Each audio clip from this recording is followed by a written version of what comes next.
आप हमारे चैनल को सब्सक्राइब करें, साथ में बेल आइकन को दबाना ना भूलें। देखिए, ये कविता हमको लगता ओकरी बाद से ही 1 2 3 चौथा प्रधानी के चुनाव होता, ओकरी पहले की कविता हुआ। मतलब आज के 3 चुनाव पहले के बात है भाई कविता के सृजन भइल कि एक शीर्षक हवे चुनावी लहरा। ई चुनाव के लहरा सुनी, ई चुनाव के लहरा। पोस्टर सटे देवालिन पर कहीं बैनर रहे टंगाइल, पोस्टर सटे देवालिन पर कहीं बैनर रहे टंगाइल। नींद हराम भइल जनता के जब चुनाव नेराइल। भोपा लिहले दौरे केहू बिरहा गीत गवावे, भोपा लिहले दौरे केहू बिरहा गीत गवावे। दाढ़ी डूबे दलालन के चमचा से पोछ डोलावे। दूब डार के सौगुन होखे कथा पुराण भखाइल, दूब डार के सौगुन होखे कथा पुराण भखाइल। अंडा गोश गंध पाउच के गाँव गाँव बसाइल। के जीती के हारी गिरी के करी ऊपर खरहरा, खरहरा झंगा।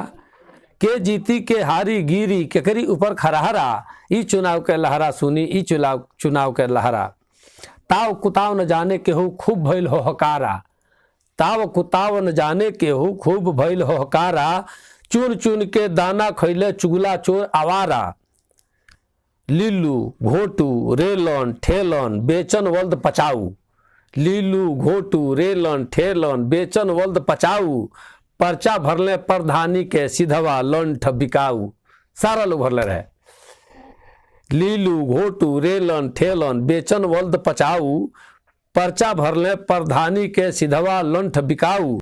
उ सदस्य के गहमा गहमी बीडीसी के रेला। जिला पंचायत खातिर लागल बड़का भारी मेला। आ दुनिया आपन दाल गलाई, दुनिया आपन दाल गलाई। के सुनगाई अहरा, ई चुनाव के लहरा सुनी, ई चुनाव के लहरा। फर्जी ओट भिखारी मरले धैले बाह सुदामा, फर्जी ओट भिखारी मरले धैले बाह सुदामा। मुहचन के मर्दानी फाटल पप्पू के पैजामा। दौड़ा भाई मारी हो गई कैले सोर बिहारी। लाठी लहले चन्नर धौले आज हुई फौदारी।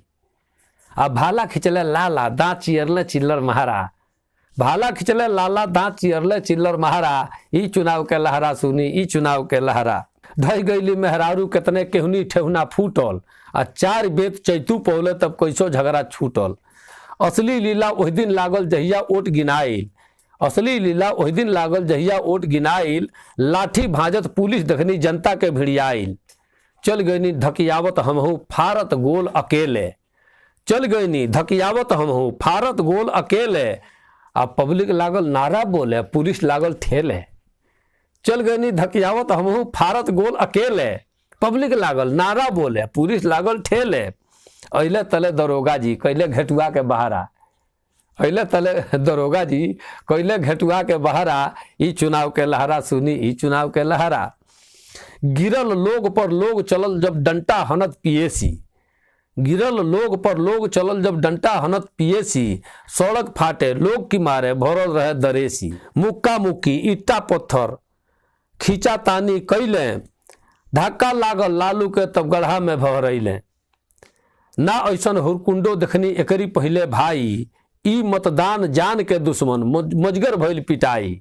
ना ऐसन हुरकुंडो देखनी एकरी पहले भाई। ई मतदान जान के दुश्मन मजगर भइल पिटाई। आ कांटे में कबिलसवा गिरल बैरी के कांट, कांटे में कबिलसवा गिरल लागल घाव कुठारा। कांटे में कबिलसवा गिरल लागल घाव कुठारा। ई चुनाव के लहरा सुनी, ई चुनाव के लहरा, ई चुनाव के लहरा सुनी, ई चुनाव के लहरा। एक बार निवेदन आपसे करब कि अगर वीडियो आपके अच्छा लगे ऐसा तमाम कविता के हम प्रयास करब। बहुत ऐसा हजारों कविता पर जो परोसे के प्रयास करब बारी बारी से। तो अगर कविता अच्छा लगे तो आप हमारे चैनल के सब्सक्राइब करें, बेल आइकन दबाएं, अपने हित मित्र दोस्तन में शेयर करें ताकि नया से नया वीडियो आप तक पहुंच सके, सब लोग देखें, सब लोग आनंद ले, तमाम भ्रांति से तमाम कुरीति से हमने के निकल जा। जय हिंद, धन्यवाद।